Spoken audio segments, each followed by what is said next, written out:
ओशो जब अमेरिका गए तो वहाँ अमेरिका में उन्होंने खुद ही, उनके फॉलोअर्स ने ओशो के लिए एक बहुत बड़ा शहर बसा दिया जिसको सिटी ऑफ रजनीशपुरम अमेरिका में कहते थे उस समय और आज भी। तो ओशो के अमेरिका में उस समय एक समय किसी फॉलोअर्स ने एक कार रोल्स रॉयस में गिफ्ट किया जिसे ओशो ने काफ़ी पसंद किया। उसके बाद जब ओशो ने इसे काफ़ी पसंद किया तो ये धीरे धीरे एक रोल्स रॉयस से बढ़कर उनकी संख्या, रोल्स रॉयस कार की संख्या 93 के आसपास हो गई थी।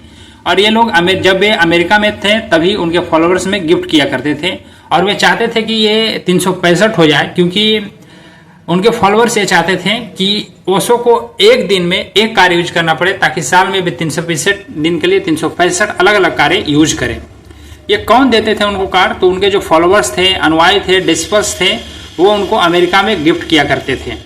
क्यों देते थे? क्योंकि उनके जो फॉलोअर्स थे वो एक करोड़पति व्यापारी थे, बहुत बड़े डॉक्टर थे, अभिनेता थे, प्रसिद्ध फेमस अभिनेता थे, इंजीनियर थे, आर्किटेक्ट थे, बिजनेस लीडर थे, जो कि ओशो के शिक्षा से, उनके तर्क शक्ति से प्रभावित होकर उन्हें खुश होकर गिफ्ट में दिया करते थे।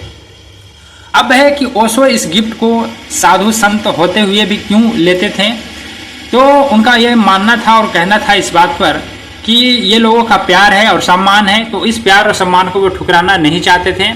इसके अलावा वे ये भी दुनिया को दिखाना चाहते थे कि कार में कोई व्यक्ति कार में बैठा हो, कितना भी पैसा हो, पैसे पर सोया हो, जमीन पर हो, कहीं से भी वो अगर मन को शांत कर ले तो वो संत बन सकता है, साधना कर सकता है, भगवान को प्राप्त कर सकता है।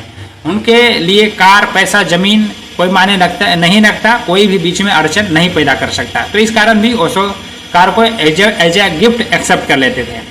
और साथ ही ओशो को रोल्स रॉयस में बैठकर घूमना अच्छा लगता था, कार पसंद था, इस कारण भी वो एक्सेप्ट करते थे। और यह संख्या आगे बढ़कर 365 होने वाला था। लेकिन उन सभी कारों का क्या हुआ? तो 1985 में ओशो पर कुछ मुकदमे दायर किए गए अमेरिकी सरकार के द्वारा।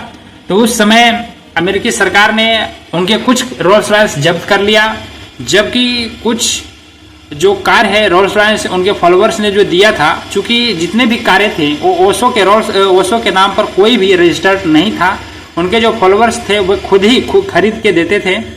तो जिनके द्वारा खरीद के दिया गया था उनका पास उनका कागज था, तो कागज के दिखाकर उनके कम्युन से उन्होंने वापस ले लिया उनके फॉलोअर्स ने। और चूंकि ओशो भी अमेरिका से भारत वापस लौट गए थे, इसलिए उनके जो फॉलोअर्स थे उन्होंने कुछ कारें वापस ले ली, कुछ कारें सरकार ने जब्त कर लिया और कुछ कारें जो वहाँ के कम्युन था, जो प्रशासन था, उसको उन्होंने नीलाम कर दिया और कुछ कारें अभी जो है प्राइवेट संग्रहालय में रखा हुआ है। तो ये था कि ओशो का 93 रोल्स रॉयस का क्या हुआ। तो इस वीडियो में इतना ही, मिलते हैं अगले वीडियो में। धन्यवाद।